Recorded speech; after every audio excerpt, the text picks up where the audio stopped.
प्रयागराज में लगातार कार्रवाई चल रही है। वहां की हर एक तस्वीर आपको लगातार हम दिखा रहे हैं। हत्याकांड पर रिएक्शंस भी सामने आ रहे हैं।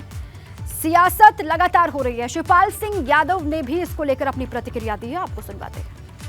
प्रयागराज में फिर बुलडोजर शुरू हो गई कार्रवाई। आप किस तरह से देखते हैं बुलडोजर की कार्रवाई को? पूरी तरह से इनकी इंटेलिजेंस फेल है, पूरी तरह से। अभी तक हैं जो पकड़ते क्यों नहीं। तो शिवपाल सिंह यादव को आपने सुना, उन्होंने कहा कि पूरी तरीके से जो इनका इंटेलिजेंस है वो चौपट है, ध्वस्त है। कानून व्यवस्था को लेकर पहले से ही हमलावर हैं शिवपाल सिंह यादव। वो अक्सर ये कह रहे हैं कि जो कुछ भी हुआ उमेश पाल हत्याकांड को लेकर, जिस तरीके से फायरिंग बमबाजी की गई, वो प्रशासन का फेल्योर है। वहां पर इंटेलिजेंस को जानकारी कैसे नहीं मिल पाई इस हत्याकांड की, इसको लेकर भी वो सवाल उठाते रहे हैं। और आज भी उन्होंने यही कहा कि इंटेलिजेंस का ये फेल्योर ही है इस पूरे ही मामले पर।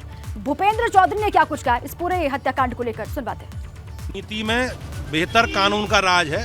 सामाजिक आधार पर किसी भी समाज का उत्पीड़न करना हमारा कोई लक्ष्य नहीं है। हम सबको साथ लेके चलते। अब उनकी इस प्रकार की मानसिकता है, वो इसी तरह का भेदभाव अपनी सरकारों में वो करते रहे हैं और उसी अनुभव के आधार पर वो लोग बोलते हैं। तो भाजपा प्रदेश अध्यक्ष भूपेंद्र चौधरी को आपने सुना, उन्होंने सपा पर वार किया है इस पूरे ही मामले को लेकर। सियासत लगातार सातवें आसमान पर, परवान पर। सपा और भाजपा आमने सामने, जिस तरीके से फोटोज भी तमाम सामने आ रहे हैं, उसको लेकर भी सवाल दागे जा रहे हैं दोनों ही दलों की तरफ से। और एक तरफ ये तस्वीर आप देख रहे हैं, बुलडोजर वाली कार्रवाई हो रही है प्रयागराज से। हर एक तस्वीर आपको हम दिखा रहे हैं। भाजपा के सांसद है मोइन सुब्रत पाठक, वो ये कह रहे हैं कि जो विकास दुबे का हश्र हुआ, वही अगर अतीक अहमद का हश्र होता है तो इस पर आश्चर्य नहीं होना चाहिए लोगों को।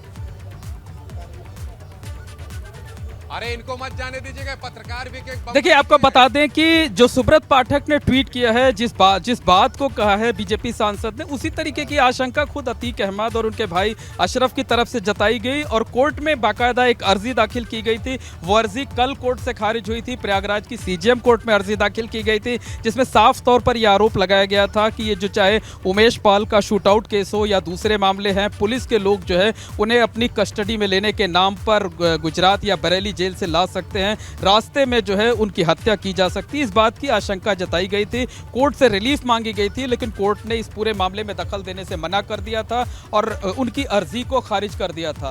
और वही बातें अगर आज सुब्रत पाठक कह रहे हैं, बीजेपी के सांसद हैं, कन्नौज से सांसद हैं, ट्वीट करके कह रहे हैं, तो ये कोई बड़ी हैरानी की बात नहीं है। इस बात की आशंका पहले ही जताई जा रही थी। इस बात का शक खुद अतीक अहमद और उसके भाई की तरफ से, परिवार वालों की तरफ से जताया गया। बाकायदा कोर्ट से गुहार लगाई गई, लेकिन कोर्ट से कोई रिलीफ मिली नहीं है। तो साफ तौर पर कहा जा सकता है कि ये जो पूरा उमेश पाल का शूटआउट केस है, शूटआउट केस में सियासत पे जो है वो जोरों पर है। कभी पिक्चर सियासत देखने को मिलती है, कभी सदाकत के नाम पर मेरा सदाकत तेरा सदाकत की सियासत देखने को मिलती है। तो तमाम चीजें हैं जो यहाँ पर रह रहकर सामने आ रही हैं। और आज छठा दिन है, 6 दिनों में हमने देखा कि इस पूरे मामले में सियासत जो है वो लगातार जोरों पर चल रही है। बहरहाल सियासत के बीच बुलडोजर की कार्रवाई आज चल रही है। उत्तर प्रदेश के मुख्यमंत्री योगी आदित्यनाथ ने सदन में कहा था कि इस मामले में जो माफिया हैं उन्हें मिट्टी में मिला दिया जाएगा। तो साफ तौर पर नजर आ रहा है कि किस तरीके से जो माफिया की बेनामी प्रॉपर्टी थी, उस बेनामी प्रॉपर्टी को मिट्टी में मिलाए जाने का काम किया जा रहा है।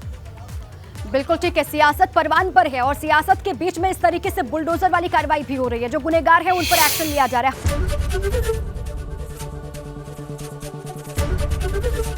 एबीपी गंगा, खबर आपकी, जुबान आपकी।